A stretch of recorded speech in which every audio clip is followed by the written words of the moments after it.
بسم الله الرحمن الرحيم. عن زينب رضي الله تعالى عنها قالت: قال رسول الله صلى الله تعالى عليه وسلم: يا معشر النساء تصدقن ولو من حليكن. رواہ الترمذی۔ نبی کریم صلی اللہ علیہ وسلم نے ارشاد فرمایا: اے عورتوں کی جماعت، زکوٰۃ ادا کرو، گو اپنے زیورات سے ہی کیوں نہ دو۔ دوستو، نبی کریم صلی اللہ علیہ وسلم نے زکوٰۃ کے باب میں بے حد تاکید بیان فرمائی ہے، یہاں تک کہ خواتین کو الگ سے خطبہ ارشاد فرمایا۔ اور چونکہ خواتین کے پاس عموماً زیور ہوتا ہے اور ان کو زیورات سے طبعاً محبت بھی زیادہ ہوتی ہے، اس لیے نبی کریم صلی اللہ علیہ وسلم نے زیورات کی باقاعدہ نشاندہی کر کے فرمایا کہ زیورات کو بیچ کر ہی کیوں نہ دینی پڑے، زکوٰۃ ضرور ادا کرو۔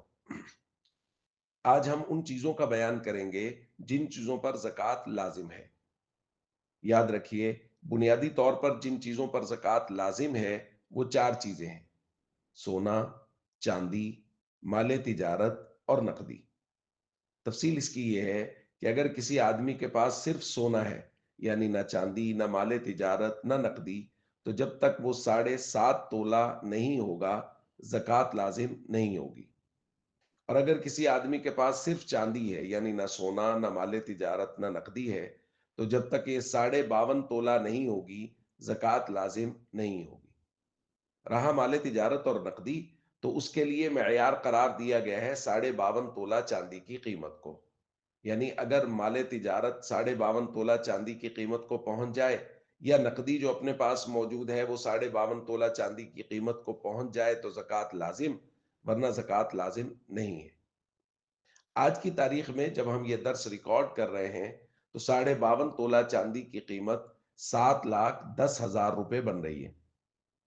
لہذا اگر کسی آدمی کے پاس 7,10,000 روپے دکان میں موجود ہے، یا اس نے بیچنے کے لیے کوئی پلاٹ خرید رکھا ہے جو 7,10,000 سے زائد کا ہے، یا کوئی جانور بیچنے کے لیے خریدے ہوئے ہیں، یا کوئی شیئرز وغیرہ خریدے ہوئے ہیں، یا کسی جگہ کوئی چھوٹی سی دکان بنائی ہوئی ہے جس میں 7,10,000 سے زائد کا مال موجود ہے، یا کسی جگہ کوئی انویسٹمنٹ کی ہوئی ہے شرعی طریقے سے کہ نفع تقسیم ہوتا رہے گا، تو ان تمام صورتوں میں زکوٰۃ ادا کرنا لازم ہے، چونکہ مال تجارت 52.5 تولہ چاندی کی قیمت کو پہنچ گیا ہے۔ اسی طرح اگر کسی آدمی کے پاس نقدی ہے اور وہ 52.5 تولہ چاندی کی قیمت سے زیادہ ہے، یعنی آج کی تاریخ میں 7,10,000 روپے سے زیادہ ہے، تو اس پر بھی زکوٰۃ ادا کرنا لازم ہے۔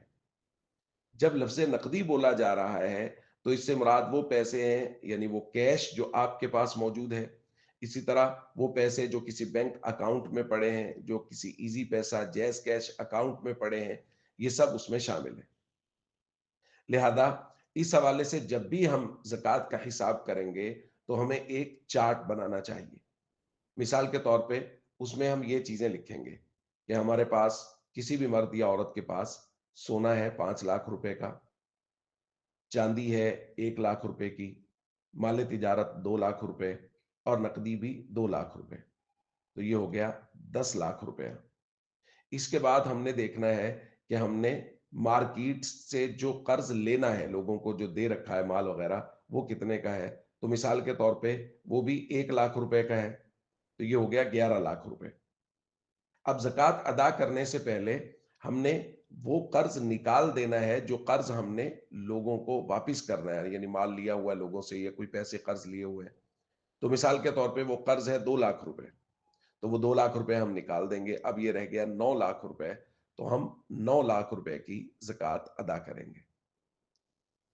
تو دوستو، زکوٰۃ کے حوالے سے یہ مختصر سی معروضات تھیں جو پیش کی گئیں۔ یاد رکھیے، زکوٰۃ کے مسائل پیچیدہ مسائل ہوتے ہیں، تو اس کی بہترین صورت یہ ہوتی ہے کہ اپنے علاقے کے علماء سے رجوع کریں اور ان کو اپنا سارا نصاب بتائیں، پھر ان سے نصاب بنوائیں کہ اب ہمارے اوپر زکوٰۃ کتنی ہے، اور وہ حساب کر کے بتائیں گے، اور پوری خوش دلی اور محبت کے ساتھ زکوٰۃ ادا کریں۔ یہ حق ہے جو غرباء تک، جو ضرورت مند لوگوں تک پہنچنا چاہیے۔ تو علماء سے حساب لگوا کے زکوٰۃ بنائیں اور زکوٰۃ ادا کریں۔ السلام علیکم ورحمۃ اللہ وبرکاتہ۔